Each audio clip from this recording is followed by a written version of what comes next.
Good morning. It is 9 o'clock in Memphis. Welcome to Pathways to Plan Giving, our series today. I am Sarah Vanderwald at the Jewish Foundation of Memphis.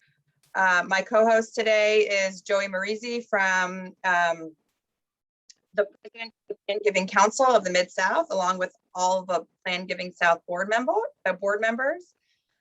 Today we have Pamela Davidson, a renowned speaker from Indiana who would have come in person had the Delta variant not plowed through Memphis.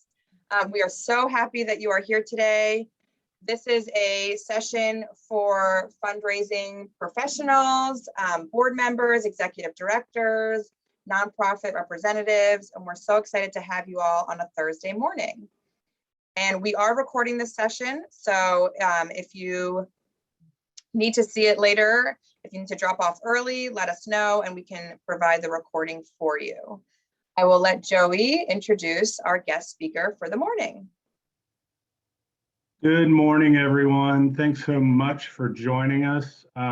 We are so excited to have Pamela present to, excuse me, to the Memphis community, area nonprofits, advisors, attorneys. Those of you that are not members of the Plan Giving Council, please consider joining, as we will make that pitch a couple times over the next few hours. But should you join after this program and you're not already a member, we would like to offer, we'll reimburse you for these programs. If you join the local and or national, you will have to be a member of the local for sure. But before we get started, I wanted to run through Pamela's super impressive bio, just so you know her background and why she is so important to the work that we do. Over Pamela's career, she's made countless presentations throughout the country to development professionals, plan giving councils, estate and tax attorneys, accountants, and financial planners, and to prospects and donors about gift planning and charitable giving techniques. She's known for a motivational and empowering message stated in practical and pragmatic terms about gift planning advantages and options that can benefit individuals, families, and valued charities, and the essential ingredient of how to do what you want to do. After graduating in the top 10% of her law class, Pamela was an examiner in the Estate and Gift Tax Division of the Internal Revenue Service, and later practiced business, corporate, and probate law with an Indianapolis law firm before joining the nonprofit sector in 1985. She began her nonprofit career at the Indiana University Foundation, spending 11 years there. She helped increase their planned gift expectancies fourfold in only a few years. Shortly after, she started her own firm specializing in gift planning, plan giving, program design, and implementation and training. Her passion is helping people discover what is most important to them, and she cherishes the relationships that spring from getting to know individuals and couples. She finds great joy in offering them to the gift of empowerment and a legacy. Everyone, please join me in welcoming Pamela Davidson, and we'll jump right into the program here. Oh, Joey, thank you for such a beautiful introduction. You're right. I always say we're the most privileged people in the world and we're agents of change. I kind of like that. I kind of like being an agent of change. Well, regards, hello, greetings from Indiana, Southern Indiana, where, as I said to the group, I'm looking at a wooded ravine, beautiful green lush, absolutely lovely. I am so sorry COVID has affected and inflicted your community. That is just so scary, so worrisome. My hearts go out to all of you, and I'm sure some among you have either been affected or definitely had family. We'll get through this together, no question. And it really comes back around to our schedule, to our topic, gift planning, because gift planning is very futuristic looking. It says we must be here. What we're doing is so important important. We must be here forever to do it. That's really the mantra of gift planning. Now, I want to add a couple of comments before we dive into our content. Sarah said a minute ago, this meeting, this session is for you, but also colleagues. So go out in the hall, go to the next office, go grab somebody that's in major gifts or is the CEO or CFO of your organization, who's a board member, who's there for another meeting, grab them, pull them in, because we cannot get this message shared enough. And they are caretakers, leaders, motivators, guiders, supporters of all this effort. So they are part of the team. When I worked at Indiana University Foundation, it was a big shop. We were trustee of Charitable Remainder Trust. Don't ever do that, but we were a big shop. We had bankers who were very, very talented. But guess what? We realized in our administration of our planned gifts that the administrative folks, the ones that did the accounting, the folks that did the donor relations mailing, the folks that did the investment strategy, even general counsel, we started having a monthly meeting called Trust Committee, which was a carryover from these bankers. But here's the point of this story. We brought operations into the fold of development instead of just tisking about how unenlightened they were, because that's what usually happens. They just don't get it. Well, you've got to make them understand how pivotal that role is. And here's how successful. And I was the only person who ever met donors. So I would talk about donors. I remember saying one time in a meeting, Walt, who ran our investment pool, great God, just great. I said, I want you to know the donor we have in Colorado says, Walt, she is way beyond investing 101. You can kick up your reporting a notch, So I was the only one who ever had met them. And to them, they were only a 5. It changed our whole perspective. Investments started writing them once a year to say, we reviewed your portfolio for your trust. We think it's meeting your objectives. Do you agree? That's cultivation. The investment people started to be cultivators. This is a brilliant thing. So it's a big old thing. So if you have somebody out in the hall, go grab them. That's a long way of saying that. And I want to echo what Joey said too about joining the local Plan Giving Council. I have learned more in my local Plan Giving Council than any other location, and I can drive to it, and it's always a great lunch. And I see my paths. And the thing about a Plan Giving Council, cheap, inexpensive, available education, because I hate to say it, when it comes to Plan Giving, you have to be your own teacher, educator, mentor, mover. You better take it on yourself. No one's going to come in and say, here's what I want you to do. No, it's going to be you. And the Plan Giving Council, which is close in proximity, available, not only gives you education, but here's what I always say, look around the room and see who the big players are to see who you can tap if you have a question or a concern. Because we are colleagues in this, and my goodness, my donor might be your donor too, and I'm happy to help you. So it's collegiality and education, and you can drive to it. Is that right, Joey? Am I saying that right? Yes. Okay. All right. So I understand that the majority of our audience here today is all things in development in their small shop. And that is the reality of most people in fundraising. What happens with gift planning is that a lot of development people make a wrong assumption. And they say, gee whiz, that's forward looking. It's complex. I have to talk about death. It has family issues. Attorneys better suited to that. I'll just not do anything. Are you kidding?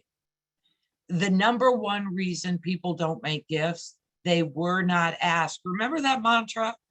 Do you think it might be applicable to gift plans as well? Maybe so. So as we're going through this program today, my colleagues, I hope you have a pad of paper beside you and you write down some people that after this program today, we're going to be together a long time. After this program today, you actually pick up the phone and say, I just heard someone speak about endowment / plan giving / legacy / you'll get to your own terminology. And I had to reach out to you, because if you don't affirmatively reach out, I will say over and over and over in this presentation, I am constantly casting my line for playing gifts. I live in Bloomington, Indiana, where Indiana University is. Hey, in about 8 days' time, I went to see Leo Kottke at a small theater. I went to a spectacular IU opera, and I went to 4 days of a world music festival here in Bloomington. I mean, it's really a fabulous place. So I live here in Bloomington, Indiana. I will never have a client in Bloomington, Indiana. I am far too expensive for that. So I have lived here, 35, 38, 40 years. Heck, I don't know. But I know people all over the place, and they'll come up to me and say, I'm on a board. Will you come and speak to our board about endowment or plan giving? Because we really, and what would you charge? And I always look at them and say, I am far too expensive for you to afford, so I guess I'll just do it for free. Because a rising tide lifts all boats. And my father and my husband, who's sitting in the next room, my husband, we're both bankers. We believe help us keep some money local, because money leaves in taxes, inheritances, in those dang annuity contracts. It leaves town. So help us keep some money local. So I am constantly casting my line, and I'll tell this quick story, and then we'll actually look at a slide. We have a fabulous public TV and public radio station here, and I've been on their community advisory board for decades. And I tell you, for those of you who are on local boards, and I have been on a lot for a long time, I promote the idea of plan gifts even among them. They've already signed up and said, I'll show up for meetings, I'll show up for a cause, I'll give to the fund drive, whatever it is, they've shown up for something. And so in my county, retirement plan assets are #1 because IU is faculty and staff all over. So their Fidelity, TIA, they're #1 in the county. So it is my go-to suggestion. And that's what I say to the CAB, Community Advisory Board meetings. I said, we aren't just here to attend meetings 4 times a year and talk about how great Ken Burns is, because he is, I've met him twice. We aren't here just to do that. We're here to advocate for the station, to encourage more memberships, to do all that stuff. I'm an on-air pitcher for public TV and have been for 35 years. I get recognized all over town. And I tell you, this mask mandate, do I miss lipstick? Oh, do I miss lipstick so bad? I can't tell you. But I get recognized all over town for public TV. And I used to say, how did I look? And now I say, I hope you're a member. That's a much better thing to say. I hope you're a member, because only 10, 11% of listeners and viewers sign up. So anyway, I harped and harped with our CAB meeting about all of you can be plan gift donors. You have a retirement plan. All you have to do, sorry about that, is go home today and download your retirement plan, Fidelity, whatever it is, get into it, to change a beneficiary designation and put 1% WTIU in Bloomington, Indiana, 1% WFIU. And I said, that's it. You can change your mind whenever you want. And here's a very important thing to add. That idea works for public TV and radio and every other charity you care about. And we're going to talk about why that is. Because kids pay taxes when they inherit retirement plans from parents. There's unpaid income taxes, not state income taxes, and they pay it for state and federal. So it's a good asset for charity. So here's my quick story, then we'll go to a slide. I was at our farmer's market, love the farmer's market. I go to 2 now every Saturday that I can. And here come 2 women I barely know. They recognize, hi Pam, I must know them. We talk about great news, how important news is in these days. And Judy Woodruff had just come to town. And so we extol Judy Woodruff, who is just really such an incredible person. And oh, her Q&A was just awesome. The star of the show, a 10-year-old boy who was a fan of Andrew Yang. Oh, can you believe what I'm saying? A 10-year-old boy. He went to public school. We all applauded. It was a great moment. Anyway, she's just great. So they were talking. They said, "Oh, TIUF, are you so important?" I said, "Well, you can support the work they do. I know you both worked for IU. You can go home today and go to your retirement plan and add 1% whatever as a beneficiary designation to them. You can do it for every charity you care about. You can change your mind every single day, because tomorrow when you realize you forgot the food bank, you'll want to go back and change it." And they both went like this. That's a good, it's not like, "Oh, aren't they wonderful? Judy looked good in red." No, it was I go cast my line all the time, because that could be money left in time. And that's town. And that's a very simple suggestion. So we're going to demystify plan giving today. It's not about death. It's about legacy. It's about choices and plans. It's about taking care of those you love, because people who do a gift plan are better off than people who do not do one. Isn't that shocking? Here's what the banker's daughter and the banker's wife says: "A planned gift can be, maybe should be, part of a diversified portfolio." It's a very different way of looking at it. But don't you think some of our older donors ought to have gift annuities amongst their other portfolio items? Yes, they should. And there are other choices they might make. So we're going to demystify it and really talk about what you can do to promote planned gifts among your constituency and in your community. Sarah, I don't know why it's not letting me move to slide 2. And it did before, honestly, we tested it. I would unshare your screen and share your screen again. Oh, but I can't. Well, why don't you just advance my slides? Do you mind doing that, Sarah, or somebody? Is that too much to ask? Yes, we can try. You have to stop sharing your I thought screen it was first. yes, it was too much to ask. Hey, we will also add during this that put your questions in the chat. We're going to stop from time to time and see what you ask. All questions are good questions. This is what I would say. As a parent, I would say that, and as a lecturer in this topic, I would say that as well. So there's no bad question that we can think of. And so ask it, because someone else is thinking it. Someone else is thinking it. Let me also say this to you. I don't think it's written down in this presentation, but as Sarah's struggling here to figure out how to share slides, I can see that consternation on her pretty face. Let me say that philanthropy is really a learned behavior, far more than it is a function of wealth. I have been in philanthropy now for decades and have spent far more of my career talking people out of irrevocable gifts they should not make, okay, because their portfolio is too small. And I've done that more often by a long stretch than I've had any luck talking a wealthy person into making a gift they do not want to make.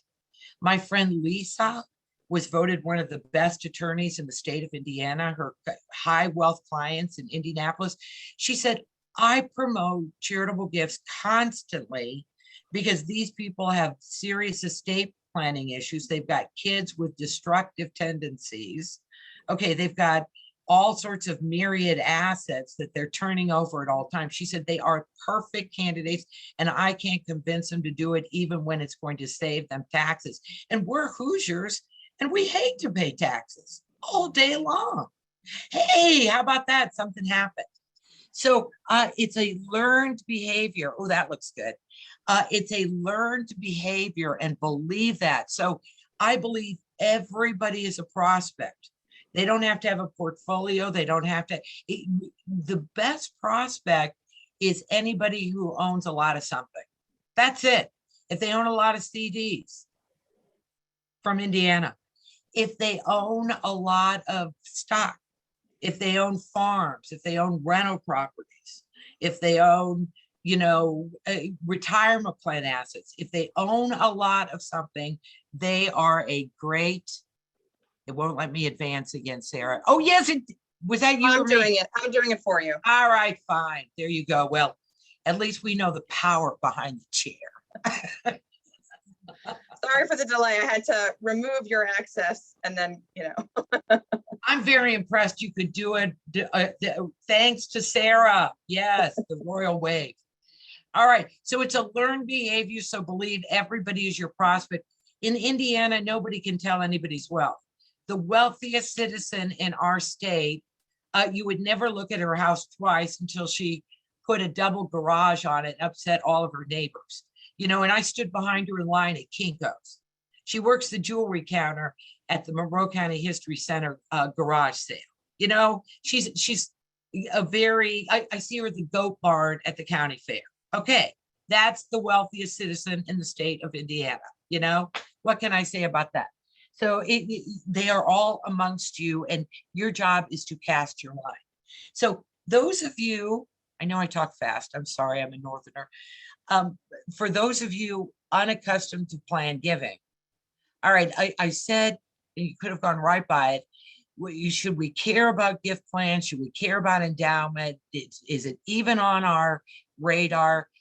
It is if what your charity is doing is so important that it must be here to do it forever. That really is the only criteria. And that you've been around for long enough, maybe a decade, that answer is clear or apparent, right? That really is the standard. If what you're doing is so important, you have to be here forever, then go into this good light. And what's your role? What is your role? This is a great slide. It says our role is to ask everybody, would you consider making a gift, a planned gift, if we could show you how? Now, why that's so potent? If I fail, you're off the hook, right? Would you consider making a planned gift if I could show you how? I need to change that and put planned gift in that, because that is very, very true. But it might be an outright gift at the end of the day, because what you're looking to achieve is the best gift for that donor, be it annual, outright, capital, endowment, planned, combination thereof. It's a spectrum. It's not one answer. And by the way, here's the second criterion for should we care about endowment. Our good friend Russell James. If you do not know the name Russell James, write that down. He's from Texas Tech. Everything he does, he shares. He is the most genuine, lovely guy. He's all over the internet. You can find him all over the place. And his first big research project as an academician, because you got to do that, was on philanthropy, how we say things and the effect how we phrase it has. All right, that was a great study. We won't go into it now. But his last great point, and everybody is still chattering about it, guess what? He did a big search of all these federal estate tax returns. There was a big load up on the internet. He's in Texas Tech. You can't get anywhere from there. So he has to do his research at home. He looks at all these. Guess what? For those people, a mere 3% of their portfolio is in cash. So Russell said, charities, don't be fools. Don't fight amongst yourself for 3% when 97% is hardly requested, asked for, or considered. Brilliant point. Brilliant point. And you small charities, don't think, my goodness, I'm worried about the golf outing. I'm worried about the annual gala. I'm worried about getting the annual report mailed or prepared. I know you're worried about all that. Run, not walk down the street to your community foundation. What can you do for us in Plan Giving? Can you support a gift annuity program if we promote that? Can you take gifts of real estate if we find them? Can you deal with closely held stock if it appears? Can you come and lecture to our board once a year about the magic of endowment and plan gifts? They will do all sorts. Can you manage our endowment fund? Can you write fund administration agreements or gift agreements for us? Can you help us? Ask. If you do not ask, the answer is always no. So you do not have to be a no. Collaborators abound, and that's a perfect one if you have a strong one. Indiana blessed with community foundations. Lilly Endowment, any of you in the audience taking Prozac, we in Indiana continue to thank you. Continue to thank you, because Lilly Endowment, they hold almost all Lilly pharmaceutical stock. They violate all rules of diversification, all rules. And they like it that way. I want you to know about Lilly Endowment, because it's a private foundation, has to give out that 5% each year. And believe me, IU, Purdue, all the schools have gotten plenty, no question. About 6 or 7 years ago, you won't believe what I'm going to say to you. They gave $100 million to arts and cultural organizations in central Indiana, even endowed some. They said it's the quality of life of people who come here to work. Can you believe what 100 million, they endowed some things. It was the opera, the ballet, dance kaleidoscope, the Eskenazi art, Could you believe that? So enjoy your Prozac. Feel good about it. They also sell a lot of insulin at a high price. Okay, so what's your role? You're going to ask everybody, would you consider making a gift if we can show you how? And by the way, if you're not too exhausted and come back for the afternoon show, the afternoon program, it's about cues and clues. That program is all about what a donor or prospect says to you that then you can give a response to that leads to your ultimate goal, a gift conversation. That is your goal, a gift conversation, not a gift conversation. All right, Sarah, let's advance to the next one. All right, so what is plan giving all about? Yeah, it's future oriented. Are you going to be here? But with the IRA charitable rollover, there is some current cash opportunities. We'll talk about the IRA charitable rollover later. I'm going to make a note about that. I fear I left it out of my slide. So if I don't do it, remind me, come back and say, tell me what that is. Because again, the Community Advisory Board, I harped about that like mad.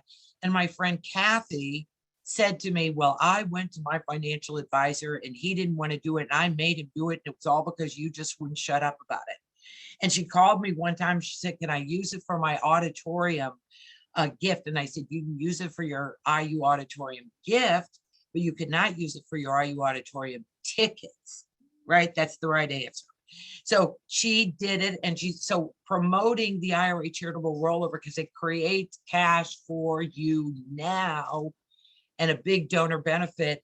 They get to reduce their taxable income by what comes directly out of their IRA and is shipped off to you by their plan custodian.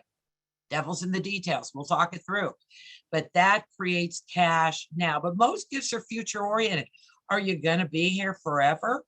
And I will tell you on future oriented that plan gift donors outlive all life expectancy known to humankind. Just plan on it. ACGA has actuarial proof that gift annuity donors outlive actuarial life expectancy by 2.4 years plus.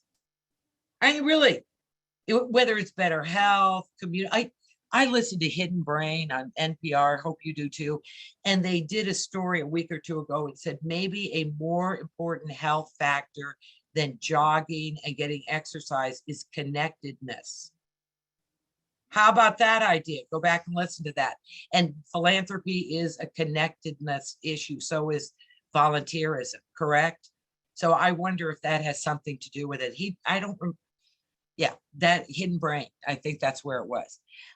So gifts are often, but not always, from assets instead of discretionary income. That's from the 97%. So what do you do when it comes to casting your line? When I worked at IU Foundation, we had a sleepy reactive program. We printed a publication that wasn't even cream and crimson, the colors of old IU. It was green, the color of money. We got chewed on by a IU president for that, and rightly so. It's now cream and crimson color. But it was a technological. Then We had a budget to mail, so we looked at our alumni and we said 90-year-olds, they're too old. We'll go down our database in age until we run out of money to mail. Okay, I've described it. Never made any presentations. Never did it. So I become the director of Plan Giving, and the national organization is being born for the first time. NCPG, National Committee on Plan Giving, for those of us who've been at every conference, NCPG, funded with a 3-year startup grant from Lilly Endowment. And here's the mission statement of the national organization, because Charles Johnson, who funded it, I knew him. He said, what would the world be like if gift planners talked amongst themselves? That was the mission statement. It's a brilliant one. Plan Giving Council. Back to you, Joey. I'm doing your work for you too, Joey. All right. So gifts are, so the national organization, when I became director of Plan Giving, I forget that sleepy reactive program. We started doing continuing education programs all over the state to create our reputation for knowing something. We changed our mailing programs. We started trying to worm our way into groups and had little success, but we tried. We started a Plan Gift Recognition Society. We started a gift annuity program. It was like the Field of Dreams, build it and they shall come. We did all that stuff. And I'm working with a brand new client, and they said, oh, we're ready to change our webpage. We're ready to start meeting with people. And I said, the first thing you need to do, and I would say this to the smaller charities listening here today, the first thing you need to do in your newsletter, your website, or whatever, and say, is announce that endowment matters to you. Hey, you're going to see some different information because we realize that what we're doing is so important. We must be here forever. We're going to start doing some education about gift planning, which help you benefits. There are gift plans that pay income to you or others. There are gift plans with planning that help you with simplifying your estate, diversifying your assets. They're brilliant ideas. You're going to see stuff from us. This works for our charity and every other one you care about because they're smart ideas. So you announce to the chorus, because otherwise, where did all that come from? Never heard. And once you're on that path, my friends, don't get off that path. I said to my new client, put it on. I said, I don't know your meeting agendas for your internal meetings. Put it on every agenda. So you start to awaken the troops about it, that it's a goal that you're going to continue with. All right. So there are things you can do. And later in this program, there's 12 very concrete, non-costly action steps you can take to promote gift planning, and that is but one.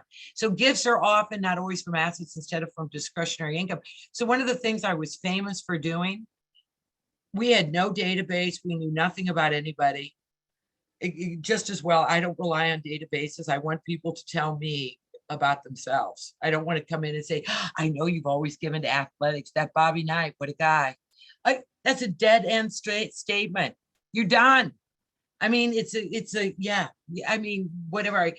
When it came to pitching what they should give to at IU, I went through 3 campaigns, never took any campaign materials to even one donors. I would say to everybody at IU, our needs are limitless. What do you like? My goal is to make their gift grow, not what they directed to. What do I care? It's always the same stuff. Whatever, follow your passion. So I started saying to people all the time, if and when your tenant farmer comes in and says, I want to buy that farm, if and when your CD matures and you don't like that rate, if and when you see a stock price you just can't walk away from, if and when you want to get out of the rental landlord business, if and when. The last year I was at IU Find It, and in 2.5 years using that method, our plan gifts quadrupled, our expectancies. They added on to investment, donor relations, accounting because of us. We were bringing $10 million a year. Simple. It was so easy because it wasn't because they loved IU so much. It was because we had great ideas and we could support the gift plan. Really, it was in a nutshell. So, excuse me. The difference there is that people actually called me and said, hey, I saw that CD mature. What did you tell me about that? That's all. I'm casting my line if and when I would say we can do something magical with even a fraction of that. Really, it's a great double hitter, and it's a come hither statement. That's what I always say. So go fishing. If you have a board member, if you have people that has a lot of farms, whatever, if and when you want to start simplifying your life, if and when, you know, we can do something. You don't have to give it all to us. We can do different things with different pieces because you own it all. We can do that. So we'll tell you a story about that later. But anyway, gifts are often, not always, from assets. And I will tell you, the universal language of gift planning, assets and donor needs. Notice I didn't put charitable needs on that list. I will never make a planned gift unless it works for me. And that's just the truth. No matter how worthy your cause, get in line. There are many, hundreds, millions.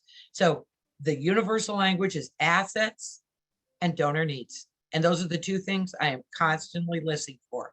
All right, Sarah, if you can, would you advance to the next one? Isn't Sarah on it? Planned giving is a process. Think of it as a process, which helps donors decide what's the best way to make a major gift and what's the best asset to fund the gift, which is also a good gift for the charity, right? There's some gifts that timeshares, bad gift. Don't take a timeshare, right? There's some bad gifts. There was a donor once, a doctor, who had property on the coast of Florida. I think it was on the East Coast.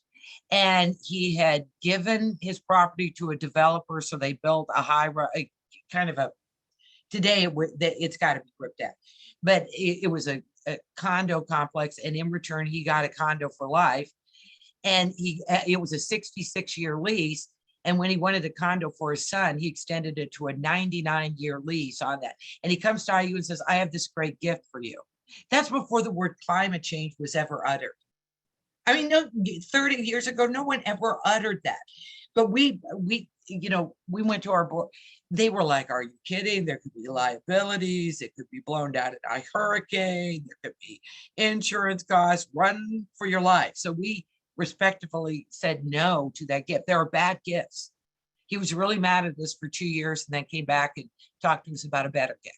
Okay, because we explained the process, how thoughtful it was. We just didn't say, are you crazy? We had a guy once in town who called and said, I have a condo for sale over in Eaton Mews and I can't sell it. So I guess I'll just give it to you. Okay, so we said, let us research that. There were 13 units for sale in that condo complex at the time. I don't live in a city. That's a lot in any condo. 13, and his was the highest price. We said, thanks, but no thanks, right? And we had a process for it. We did our research. So it's a process. So it's planned gifts. What's the best way to fund it? I will say something to you. Don't assume donors know diddly about how to make a smart gift. And honestly, don't even think advisors do either. I'm an attorney. I've been very disappointed. And you will be too. Don't even trust them in many ways. I say to audiences all the time, your first place you should go and search the pluses of a planned gift is a big charity that has them. Because they know far more about it. All that advice is for free. And then you can be educated and then go to the attorney and pay for the one that works for you. That makes a lot more sense, doesn't it? Lots more sense because we know a lot more. We know how they work. We know the upside, the downside.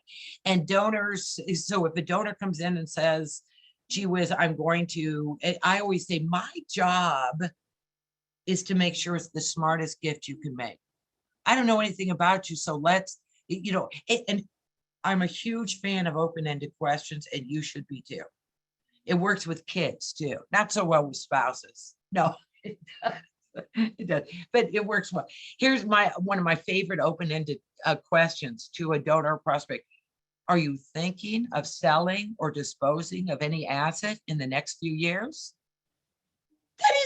That's nowhere in the handout, but it is a marvelous question. Are you thinking of selling or disposing of any asset in the next few years? That's the gateway. That is the great gateway to the conversation. So it is a process. And the second part on this slide says, yeah, we're going to commit resources now to build money for the future. IU has a really amazing school of medicine. I mean, really, really amazing school. And my friend David Smith started the development program there. It had none. And within 2 years, it was calling the shots for IU Foundation because it had so much money. So anyway, the dean, he goes to Dean Walter Daly, who's long Walter Daly, and he wants to have money in his budget, David does, to do Plan Giving. And Dean Daly described Plan Giving better than anybody I know. He says, I get it. You're asking me to expend funds now to raise gifts that will come in the future to be spent by a future dean, not by me. Perfect. That's it. I'm in it for the long term. Excuse me.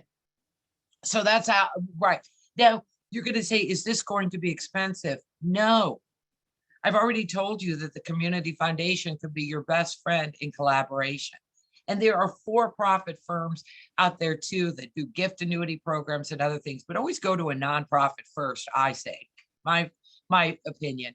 So try them first to see what they can do for you. So don't be at IU Foundation.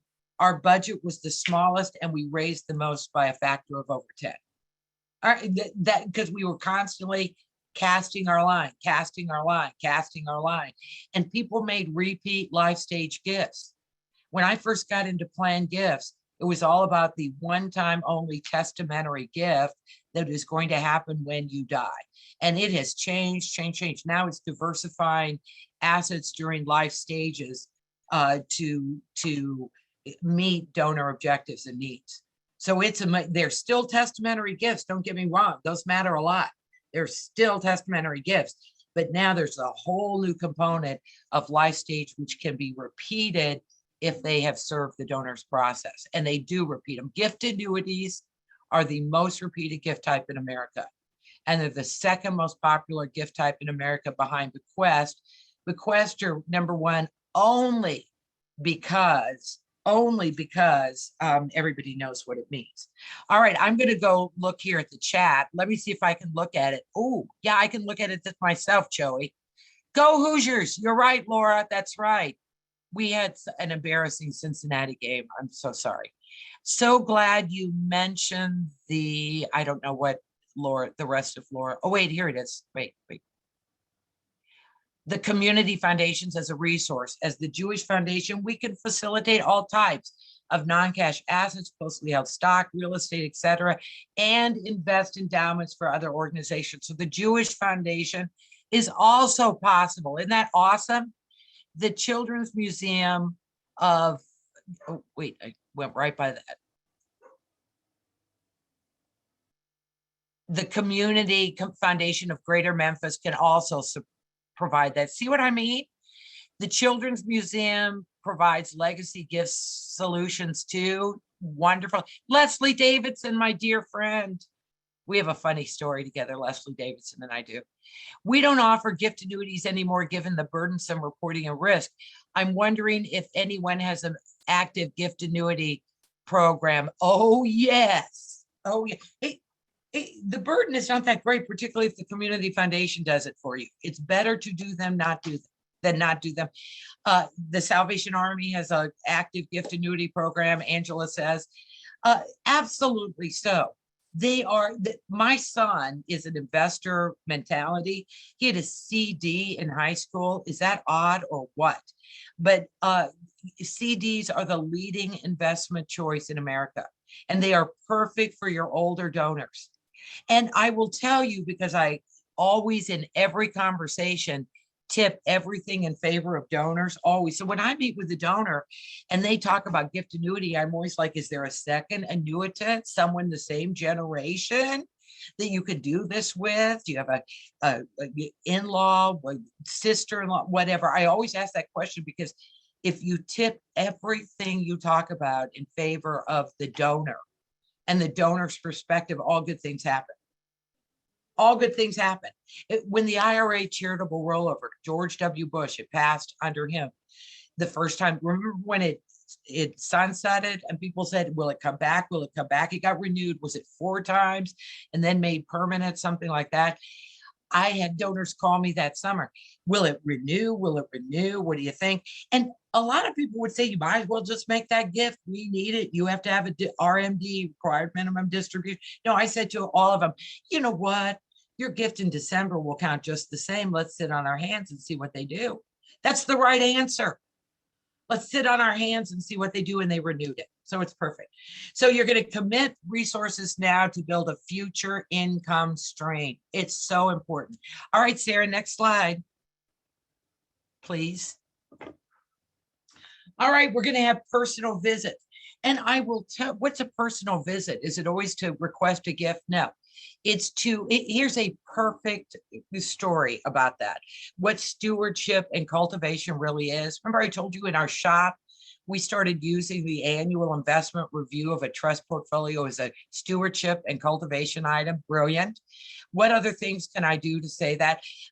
There were several departments here at IU that for a while would not put a student scholarship in their bursar's office account until they saw a copy of the thank you letter to the donor.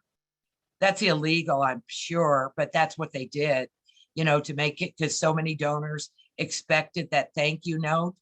I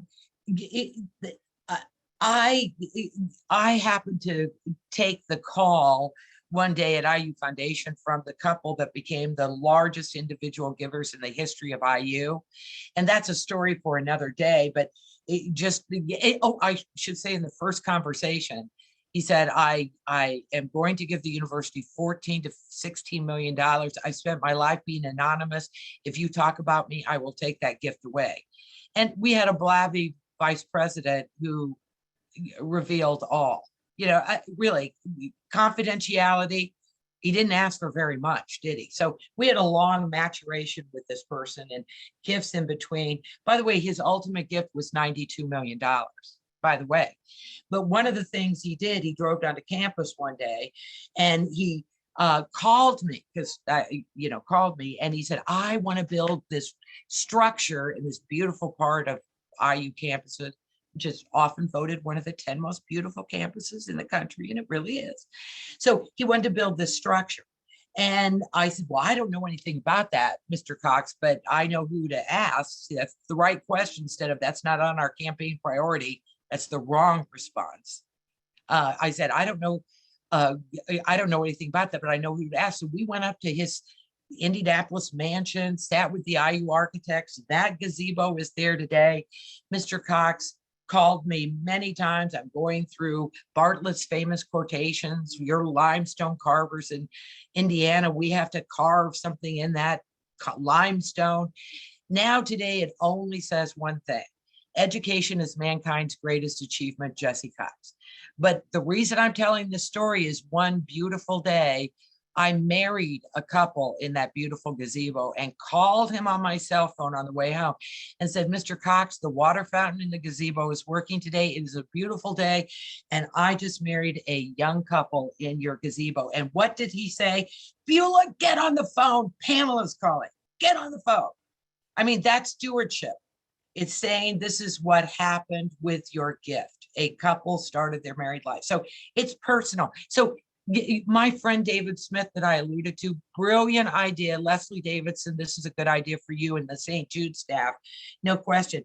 When David and we went to Florida to see donors together. And when we got there, we would always sit by the pool for an hour if we had time. And he'd gone to the gift shop at the hotel and bought 10 postcards. And he took a list out of his pocket. He sat by the pool and wrote 10 postcards to 10 of his top donors in Florida for important visits. You know, the faculty member is still doing research in Europe, whatever it is. And he would go see those people later and that postcard would be on the fridge. Okay, that is a brilliant idea. 10 postcards by the pool in Florida. You know, reach out and touch somebody. That's a brilliant. Who doesn't want to get a piece of mail? I do. I'd like a piece of real mail. All right, sensitive and ethical staff and volunteers who keep confidentiality and acknowledge those things. We've already alluded to that. organizational commitment that only gifts are in the best interest of the donor will be sought. That's right.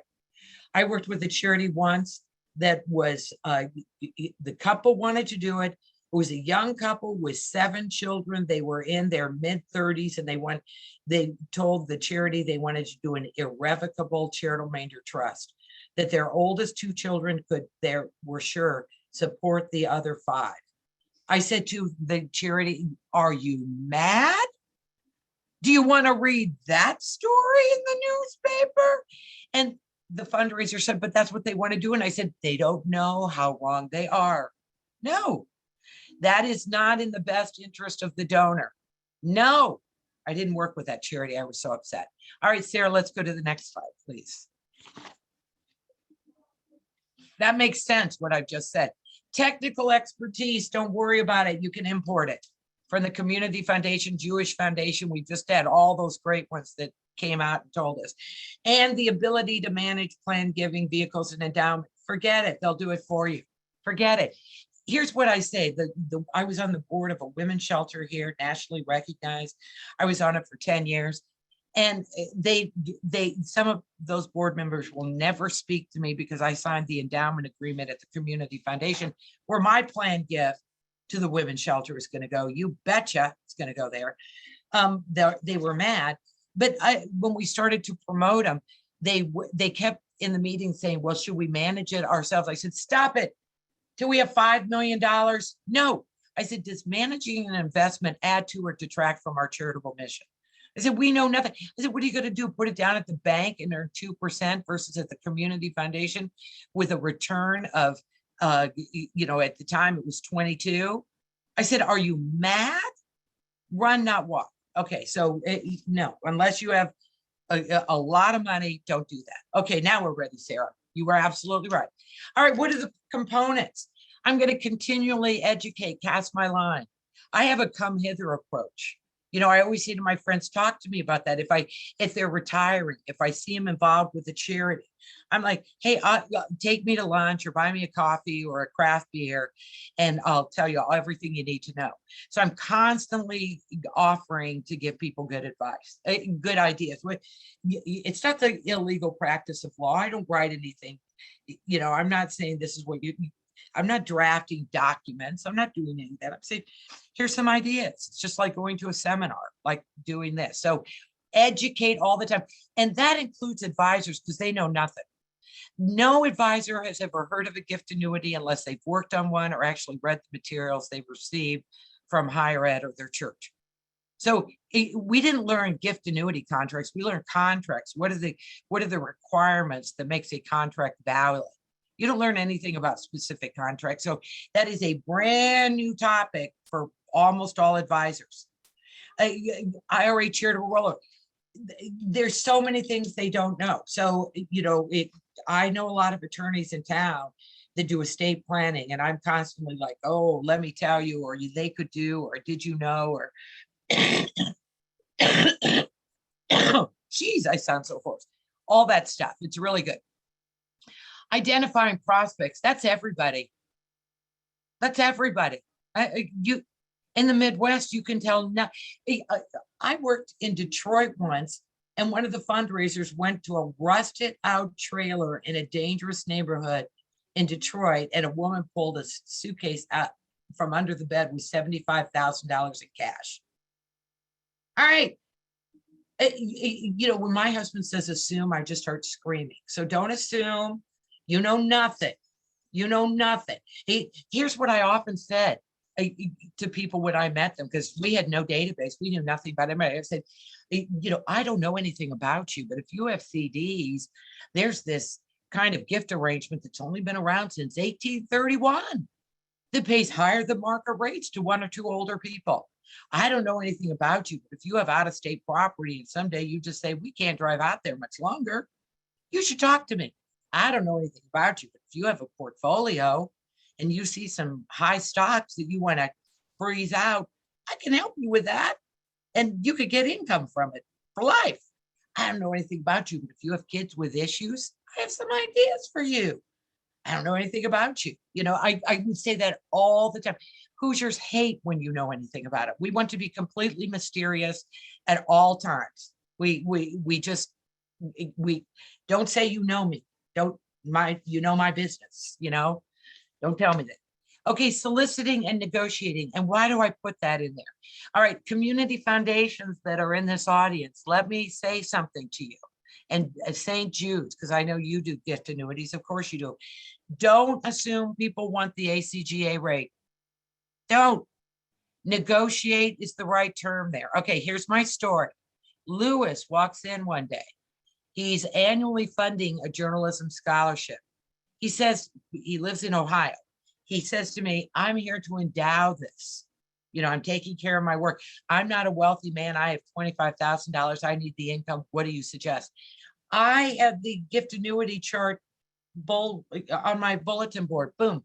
What's your birthday? Are you within 6 months of your next birthday, Lewis? Oh, you get 7.3%, Lewis. Oh, wow. Lewis sits back and says, well, that's amazing, because these are old days. He says, I have that in a CD in Cleveland paying 2%. He said, now, Pam, if I take that 7.3%, what happens to the value of the scholarship fund? Because I don't want it to be crushed by a market fail. He said, I want students to ask for it by name. I got up out of my seat, went over and said to him, you're a better fundraiser than me. Let's switch jobs. He took 6%. He said, I tripled my income. I got a higher tax deduction. And now I know when the next market crash comes, and it will, the legs won't be pulled out from under this. That is, thank you, Lewis. So negotiate those rates. There's a guy in my town, Dick, who's passed away. The first time I saw him, I took 9 rates, 9 calculations. I always take the current because I can get that down the street. Current, but I took 1 year deferred, 2 year, 3 year. I took 1% less, 0.5% less, 2%. I took a panoply. I love that word, panoply, and he picked one. And the next year he called me up and said, didn't defer long enough. I'll defer 6 years this time instead of 4. Because I worked for the IRS Estate and Gift Tax Division under President Reagan. I was there when the government shut down. Yes, but we had to stay because we were revenue producers in estate gift tax when the exemption equivalent was $600,000. Now it's over 11 million.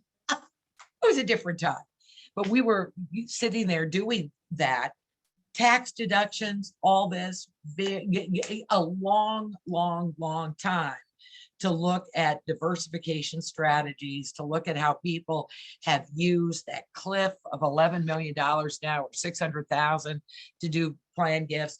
Negotiating is the right word. What we said at the IRS is we never top our own last best offer. And if we don't negotiate, they'll tell their friends, and the next person will come in and say, did you like Steve more than me? You gave him that higher rate. Why are you trying to give me a lower rate? So, you know, it really is negotiating. And if they want the higher rate, if that's it, they get it. But a whole lot of people take a lower rate to ensure their ultimate charitable purpose is not trashed by the next market upheaval. I think that's brilliant. And managing the completed gifts. That's also true. And that's stewardship, that's cultivation, that's making sure that if you have an off, you've used the community foundation, that they've done their work. So, oh, by the way, step back. So community foundation, Jewish foundation, negotiate those gift annuities, because lots of people will be compelled by the payout rate with a 1% decrease is tiny. But boy, does that help you weather bad times ahead. I'm telling you, it really, really does. So if you do not ask, the answer is always no. And I've had a lot of positive reception to lower rates. Okay, now we're ready for the next page. You're like, when's she ever gonna get done with this handout? All right, what are we doing? We're providing services. We're not selling techniques. That's so true, services. That's where they sign up for more. I often said to people with planned gifts, at the end, if you feel we've done a good job, if you feel we listen to you, if you feel this technique is meeting the needs you outlined to us, please tell your friends. And they did. I had their friends call. Please tell your friends, because everybody wants to have a solution to a problem. And philanthropy can be that solution in so many ways. I have to tell you this quick story because it was so amazing to me. I haven't done it for a while, but I did some work with Thompson and Associates that does estate planning with people in a community. You know, the nonprofit pays for it. We come in and sit down once a month with some of their people that they've identified and invited to the table. But here comes this lovely woman. She and her husband were huge community activists. They have 2 sons. Her husband gets cancer. It looks bad. Then it looks like all is good, and he up and dies. All right. It's been 2 years. Thank goodness she's been to China, because you can't talk about these things soon, right? So it's been 2 years she's been to China. So she comes in and she brings her portfolio, and she has $2 million in non-cash assets, and she has $2 million in retirement plan assets. So I said, so your will, I said to her, your will should say, I leave these assets, these non-cash assets, to my 2 sons in equal shares. They were both married, childless. And she said, I want to put in the will that if either of my daughter-in-laws divorces my son, that she doesn't get anything. I said, well, you can put that in your will. Your attorney will take care of that, not me. But I said, but the $2 million in your retirement plan, you can, between changing the beneficiary designation and the right language in the will, you could put all of that tax-free into a chair remainder trust, paying 5% to your 2 sons for life, and it could get revalued every year. So if the market goes up, it's an inflationary protection. And when the 2 of them are gone, that's how we got in the daughter-in-law conversation. You know, do they get to be beneficiaries or not? When the 2 of them are gone, then charities that you like. I said, but there's 3 taxes on that retirement plan right now: income tax, state, federal, and there was an ACA tax. And I said, Congress is very fond of putting taxes on few. And now they've shortened the time of withdrawal. You know, they're coming quicker on the taxes. It was happening then. So she comes back a month later, because we meet with them every month for a while. And she comes back and she says, well, I was so upset about what you said about the taxation of those retirement plans. I have completely taken my sons out of that. Instead, I went online to the beneficiary designation. My sons are getting none of those $2 million. Now I put them percentages to 1 or more charities in town. She was on the community foundation board and the hospital board. I said, well, you really don't have to do that. You can give them that 5% off that and just make the charities wait. They'll still be there. I said, I thought you loved the idea of the trust. She said, I loved it so much, I'm going to put that on the 2 million non-cash assets in the estate. I said, they can get those tax. I said, do they not manage money well? Is there a reason you're worried? No. But you could tell in all this, I'm always advocating for the kids. Always. And she ended up going from 0 gift to $4 million. 2 million in retirement plans outright at her death to different charities, and 2 million tucked into a CRT that's paying 5% to her sons for life. That simple conversation, and it was only because I went through the tax bill of it. That really made a big, profound impact. Usually, I always say in the marketplace of ideas, there's always commerce in there. Now you may go to the next slide, Sarah. All right, so what are we going to encourage? Beneficiary designations. That's retirement plans, number 1. Life insurance, secondary. Why? Retirement plans have unpaid income taxes. Life insurance, my family gets without tax. So don't think it's the same. Beneficiary designations, you always suggest the retirement plans first. Always, always, always, if they have kids, and life insurance only if they don't, right? Always do right by the donor. That's what I say. Who's your land? Portfolio expansion. Hey, now, instead of having CDs that pay me 1/2 of 1%, now I have gift annuities. And that's portfolio of expansion. I have more diversification. Maybe I have a chair remainder trust now in my portfolio. Maybe I have something like that. You don't know. And charitable gift planning. Of course, that's it. And you can say it's throughout everything that we've talked about. Hey, Sarah, next slide. Look at how fast I went through. You're like, is that even possible? All right, so now let's look at, I'm going to take a minute with my glasses here and look at the chat to make sure we've responded to everything so far. Oh, State Street, that is also a provider. who to do gift annuity programs. It's better to do them than not do them. Kathy and I do with Methodist, Lay, Bonheur. That sounds like a very French word, and it's very beautiful. Salvation Army has a gift annuity. State Street, the U of M has a gift annuity program. Oh yeah. Yeah, and I bet you get activity. I bet you get more requests for that kind of information than about anything. But remember what I've said about negotiation. I'm really serious about that. And donors like that. It also establishes your reputation for knowing something. You know, Lewis was darn straight. There were scholarship. There's a woman who got murdered.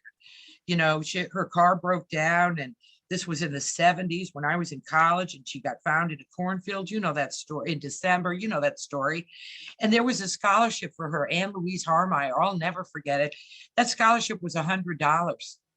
No one's going to ask for that. They ended up combining a whole lot of little scholarships. And now once every 10 years, they give out an Anne Louise Harmeyer scholarship. But that means yours gets given out once every 10 years because they were too tiny. That's what can happen. Donors would not like that. They would not like that. So we should really tell them this is a reality. If the market tanks, we take all the risk, and because you get your income, because that's darn true. All right. I live in a state with Dave Letterman. He was just at the NBA meeting asking funny questions with his beard. If you saw him on TV, Dave Letterman. So we always had the top 10 list. And for a long time, this was the top 10 list. Then it went to 11, and then it went to 12. So, oh, well, next time, I guess it'll be a baker's dozen, but right now it's 12.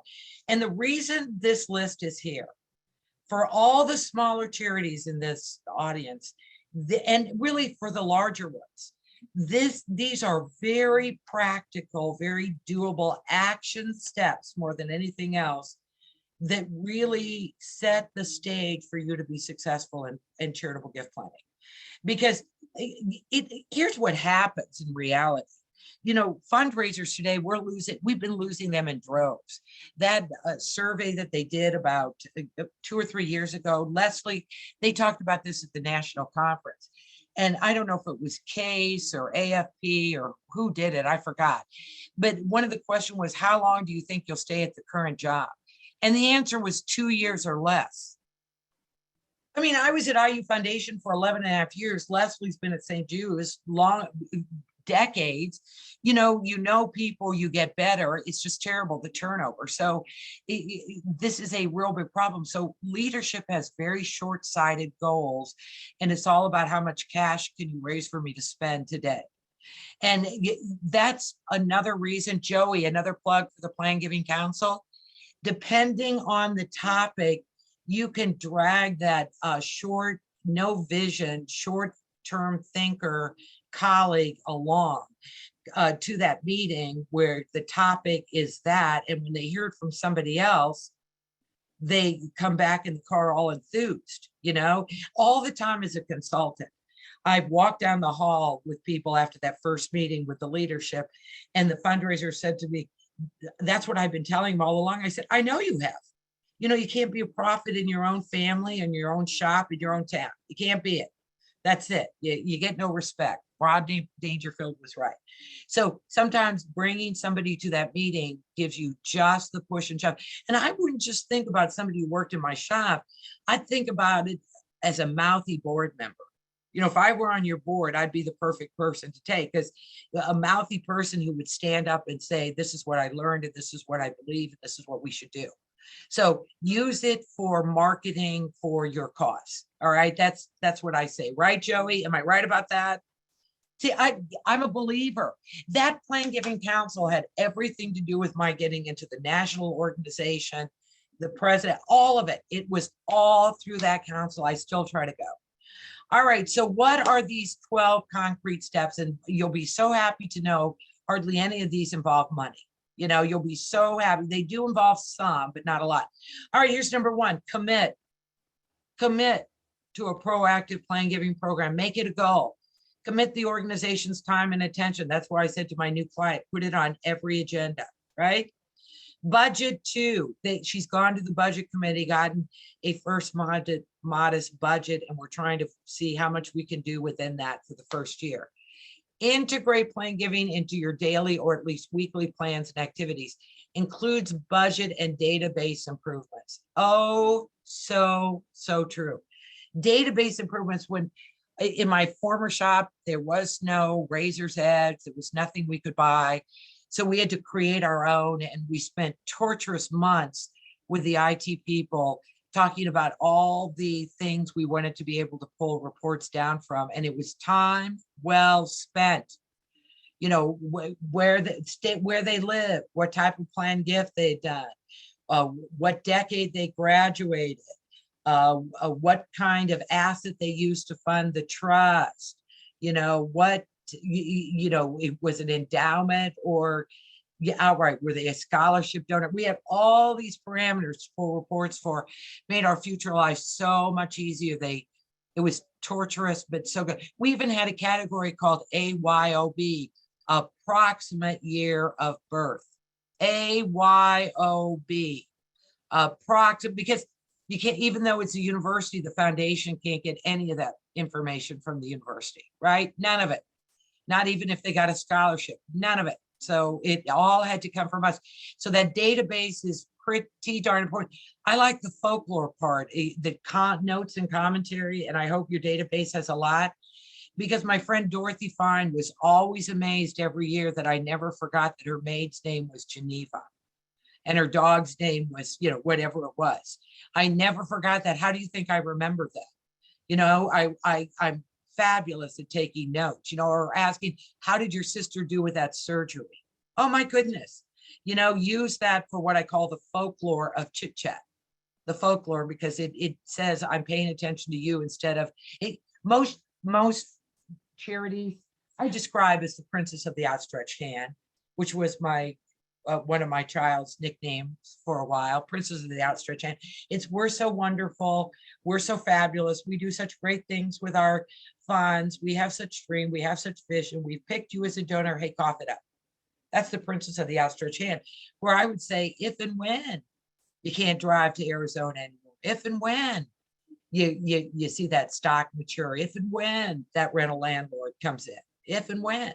So make it a goal. I say to my husband all the time, he's listening, so he'll, you know, honey, you can't achieve a goal if you don't have them. And planned giving will never be an immediate goal. It'll never be the golf outing, the annual event, the date of, it'll never be the board meeting. It'll never be the Legacy Society. It'll never be any of those things unless you make it a goal. So it will slip away from you quickly unless you make it a goal. How do you make it a goal? You might have, you might go down the hall and say to the person who answers the phone for your charity, hey, we're now doing planned giving.